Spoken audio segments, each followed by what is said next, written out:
네, 안녕하십니까. 자, 이제까지는 이제 건축 제도가 어떤 거며 또 필요한 연구들은 어떤 것이 있으며 이런 걸 말씀을 드렸습니다. 자, 물론 그 전에 이제 1주차, 2주차에 이제 선긋기 연습이 나갔는데 이제 그거는 사실 이제 제도적인 부분도 있고 또 스케치에서도 어차피 선이 필요하니까 그런 부분들이 있고요.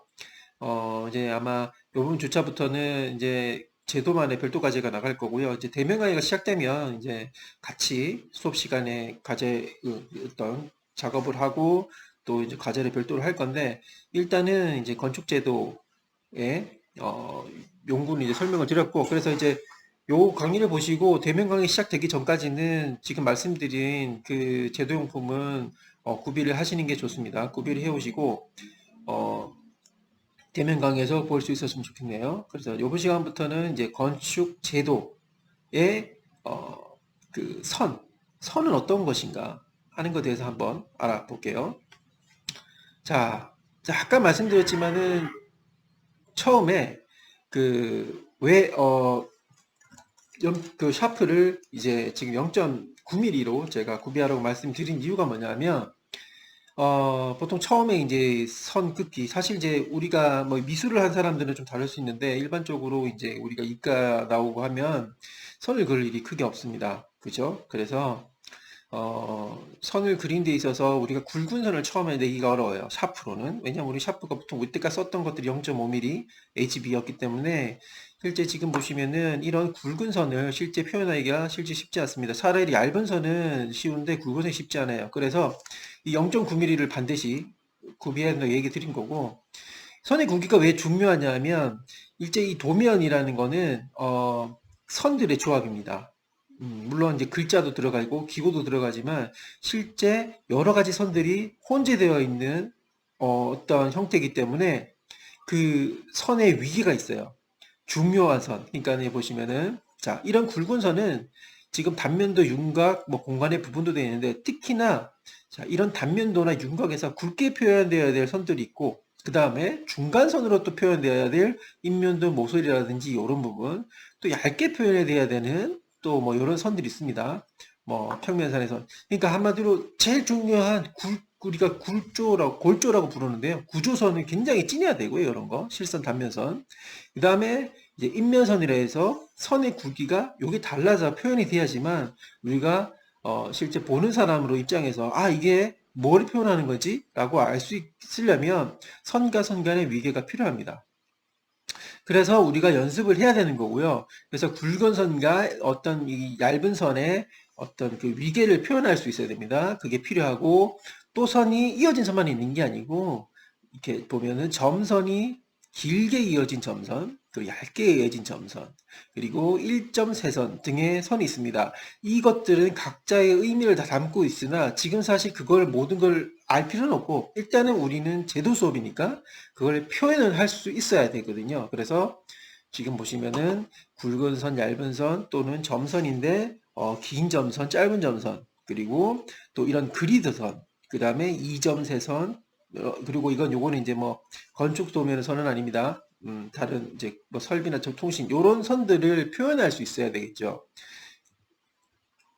그래서 이 선들을 일단 종류는 이런 선들이 있는데 자 그러면 그러면 종류는 그렇게 된다 치고 선을 어떻게 그려야 될까요?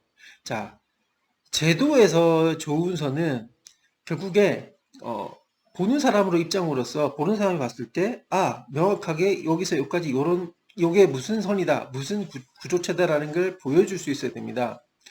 그래야 되기 때문에 자, 뭐 중요한 거는 선 자체가 일정해야 됩니다. 지금 요런 선처럼 굵어졌다, 얇아졌다가 뭐 다시 굵어졌다 이런 선도 하면 안 되고요.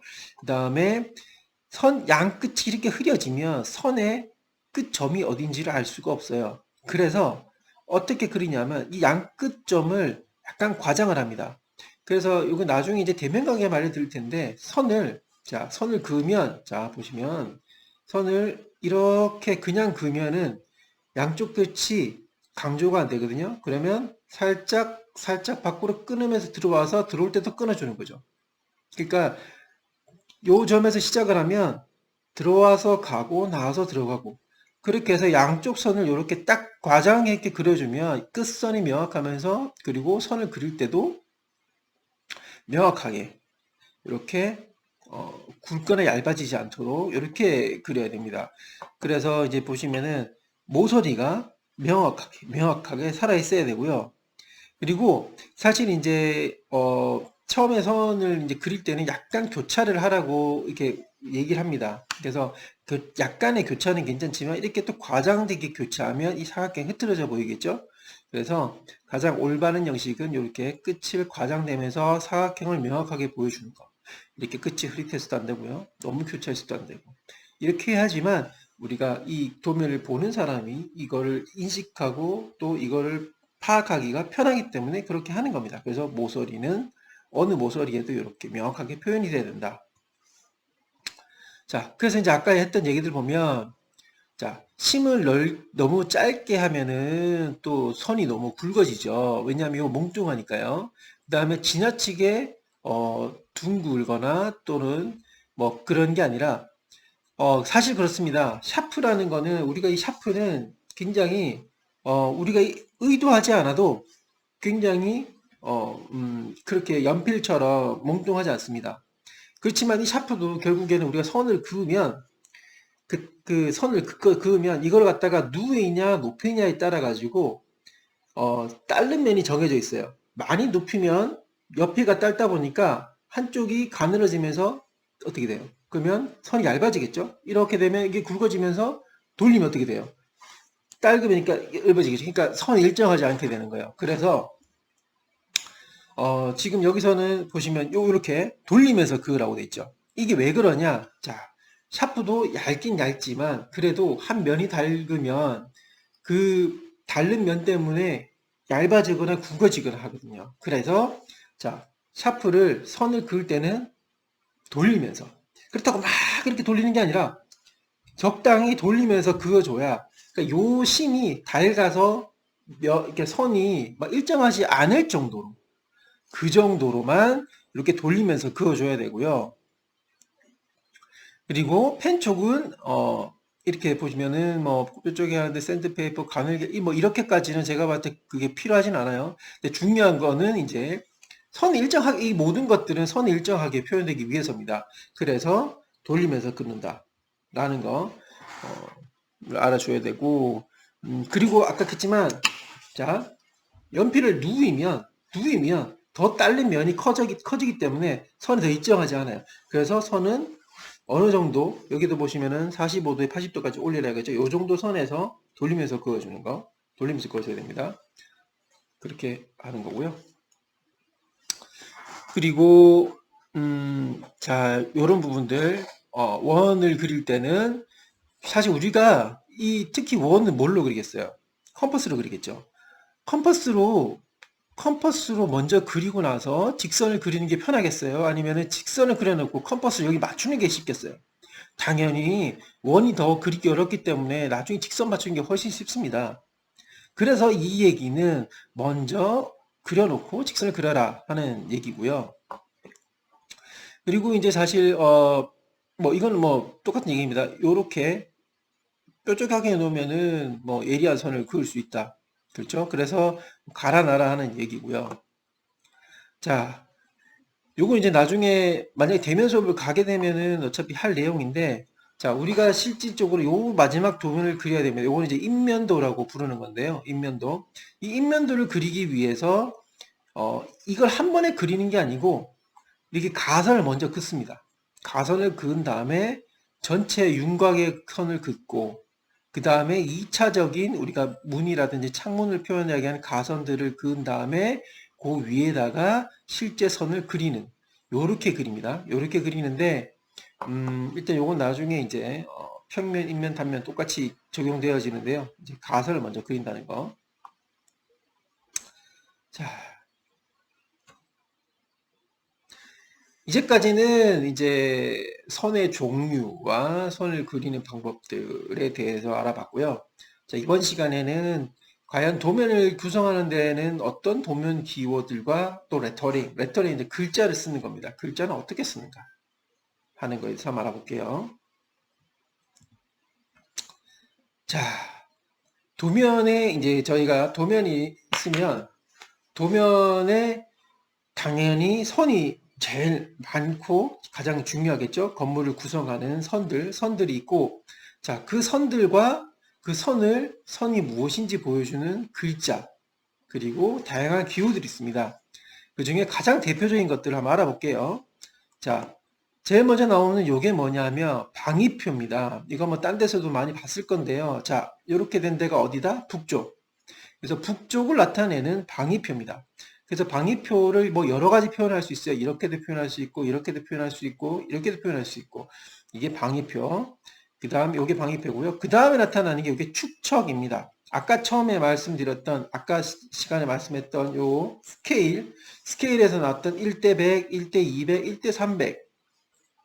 요거를 갖다가 도면상에, 아, 이 도면은 1대 100이다. 이 도면은 1대 200이다. 하는 걸 보여주는 하나의, 문양입니다. 그러니까, 물론 이거를 갖다가 숫자로 쓸 수 있습니다. 뭐 1대 100이다, 1대 200이다로 쓸 수 있지만, 요렇게, 그, 글이 아닌 요런 문양으로서 표현을 할 수가 있어요. 그래서 여기서 요까지가 뭐 1대 뭐 5m다. 여기서 여기까지는 10m다. 이런 식으로 여기 글자를 써주는 거죠.